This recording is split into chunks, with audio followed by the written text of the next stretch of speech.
श्री स्वामी समर्थ. कुलदेवता. आपल्या घरातील कुलदेवता ही आपल्या घराचं रक्षण करत असते.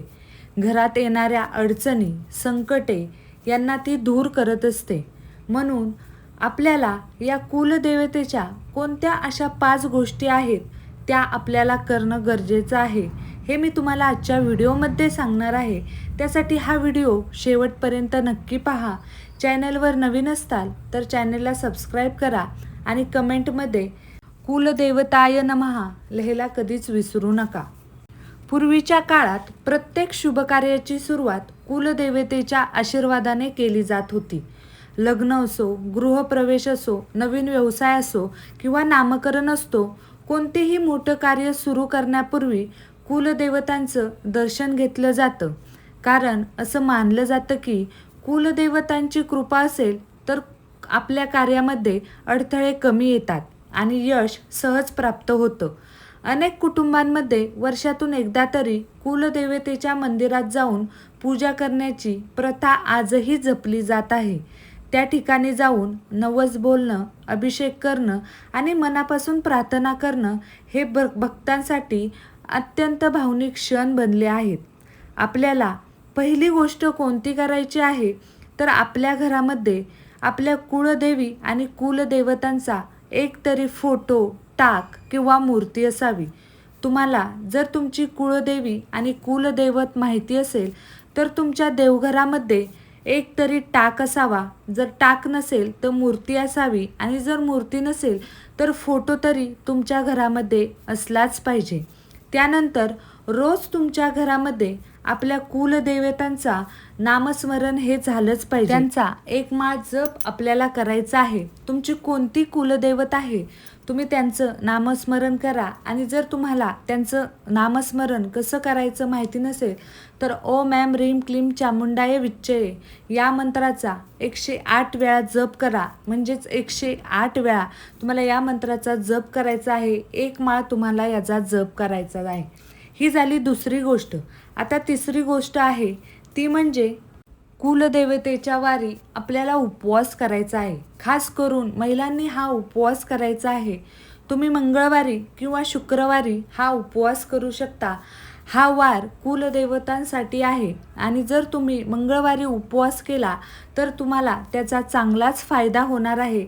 अशा काही छोट्या ज्या गोष्टी आहेत त्या जर आपण पाळल्या तर आपले कुलदैवत, कुळदेवी आपल्यावर प्रसन्न होते.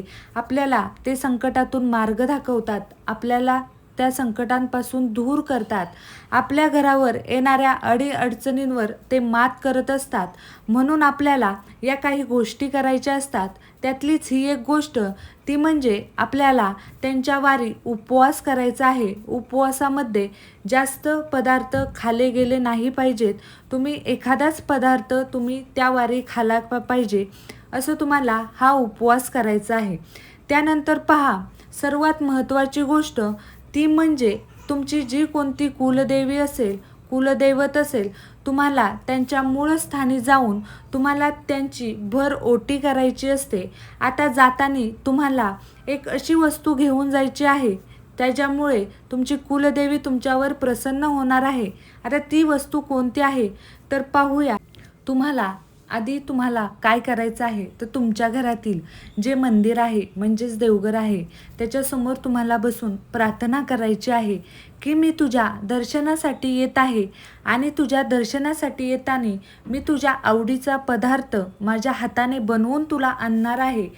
त्यासाठी मला तुझ्या दर्शनासाठी येऊ दे अशी तुम्हाला प्रार्थना करायची आहे. आणि मग तो नैवेद्य घेऊन तुम्हाला त्या मूळ स्थानी तुम्हाला दर्शनासाठी जायचं आहे. आता तुम्हाला काय करायचं आहे तर पहा, गव्हापासून ज्या गोड पुऱ्या बनवल्या जातात त्या तुम्हाला तुमच्या हाताने घरी बनवायच्या आहेत. या गोड पुऱ्या तुम्हाला घेऊन त्या दर्शनासाठी जायचं आहे आणि हा पदार्थ तुम्ही तुमच्या हातानेच बनवला पाहिजे. त्यानंतर पहा, हे लाडू आहेत. हे लाडू म्हणजे गव्हापासून आणि गुळापासून बनवलेले हे लाडू आहेत. हे लाडूसुद्धा तुम्हाला तुमच्या हाताने बनवून न्यायचे आहेत. तुम्ही जितकं तुमच्या हाताने हा नैवेद्य बनवताल तो तितकाच तुमच्या कुळदेवी किंवा कुळदेवतेला प्रसन्न करून घेणारा आहे. म्हणून तुम्ही तुमच्या हाताने हा घरीच पदार्थ बनवा आणि हा पदार्थ एका डब्यामध्ये घालून तुम्हाला घेऊन जायचं आहे. त्याच्यानंतर बघा, 1 पावशेर गुळाचा ढेप असते गुळाची, ती तुम्हाला घ्यायची आहे. आणि ही गुळाची ढेप हे लाडू आणि गव्हापासून बनवलेल्या ज्या पिठापासून बनवलेल्या पुऱ्या असतील त्या तुम्हाला घेऊन जायचं आहे. असा तुम्हाला नैवेद्य घेऊन जायचा आहे.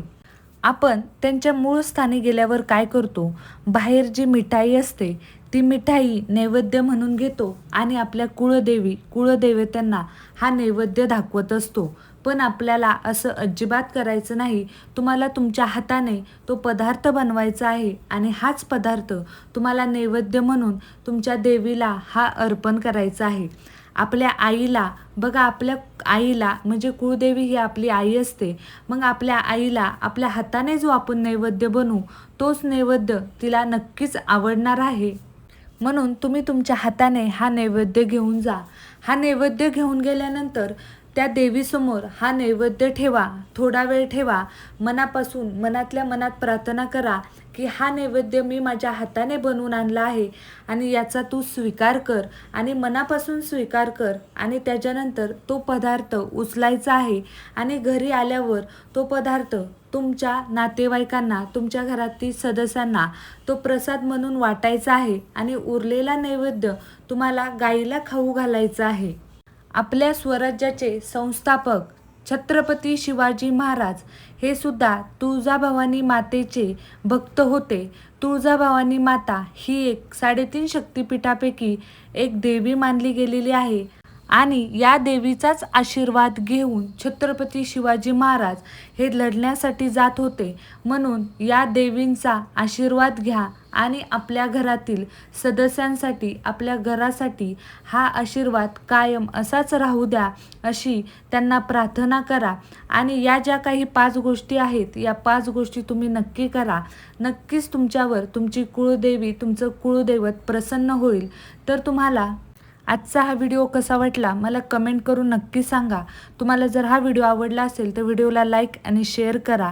श्री स्वामी समर्थ.